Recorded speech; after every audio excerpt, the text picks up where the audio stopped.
In 1918, the guns fell silent over a continent physically and psychologically exhausted.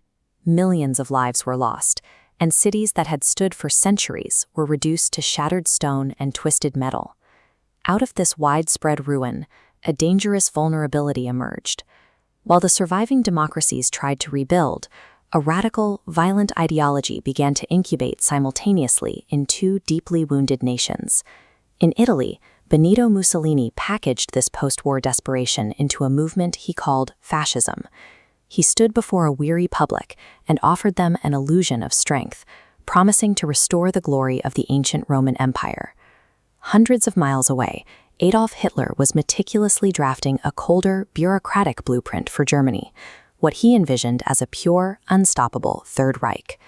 This global catastrophe was no accident. The world missed the identical warning signs of democratic collapse as they emerged in both countries.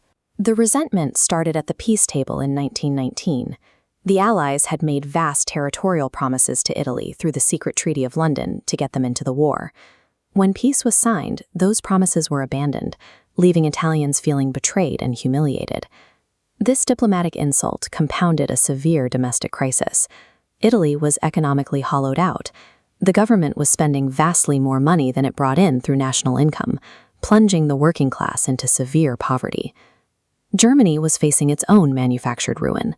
The Treaty of Versailles stripped the country of its overseas territories, severely limited its military, and imposed crushing financial reparations that paralyzed its sovereignty. International attempts to stabilize the German economy, like the Dawes Plan loans, eventually failed. By 1929, millions of German citizens found themselves waiting in endless unemployment lines with absolutely no safety net.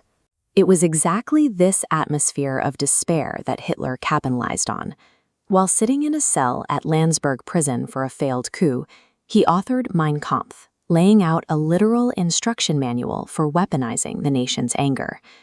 When a population is stripped of both its economic survival and its national pride, the ground is ready for change. Citizens often become willing to trade the slow, frustrating processes of democracy for anyone who promises immediate state order. Mussolini recognized this hunger for action.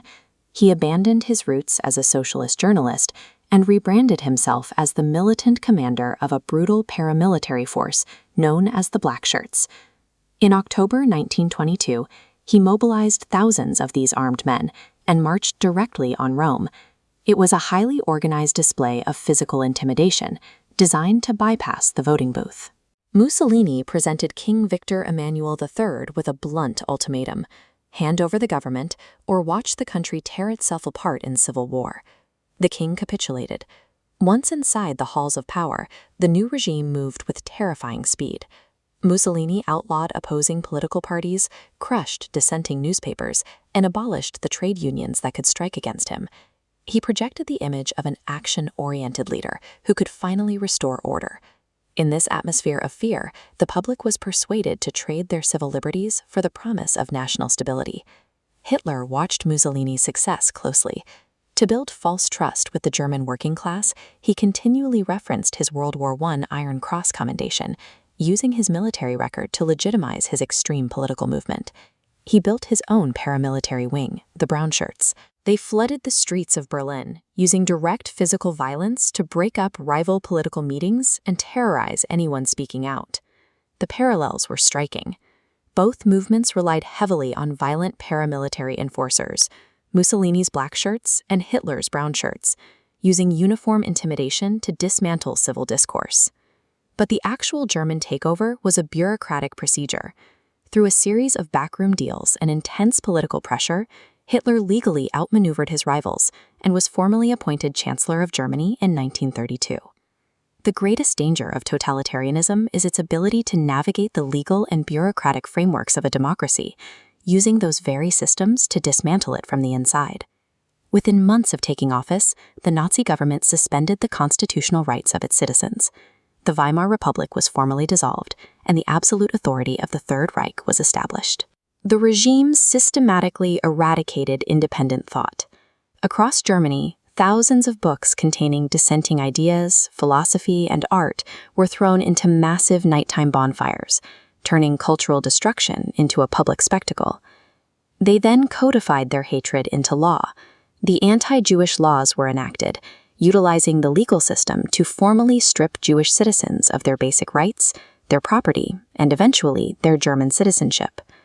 Totalitarian power relies on the systemic, legalized marginalization of minority groups. By creating a perpetual state of national emergency, these regimes convince the public that absolute dictatorial control is necessary for survival. Emboldened by absolute domestic power, Hitler began shattering international treaties. He initiated compulsory military training and openly marched his rapidly expanding army into demilitarized zones. When civil war broke out in Spain, Germany and Italy poured in troops and weapons, treating the conflict as a live-fire testing ground to perfect their new mechanized military tactics. This shared aggression resulted in a formal diplomatic and military pact, tying the fascist powers of Italy and Germany into a unified bloc. That regional alliance quickly expanded. Imperial Japan signed on, creating an interconnected network of authoritarian regimes stretching across the globe. By the time Hitler unveiled his devastating new air force, the Luftwaffe, the era of political maneuvering was over. The world was staring down the barrel of modern industrialized warfare. They watched the treaties break, the armies mobilize, and the civil rights disappear, yet they remained silent, proving that democracy dies when the world refuses to confront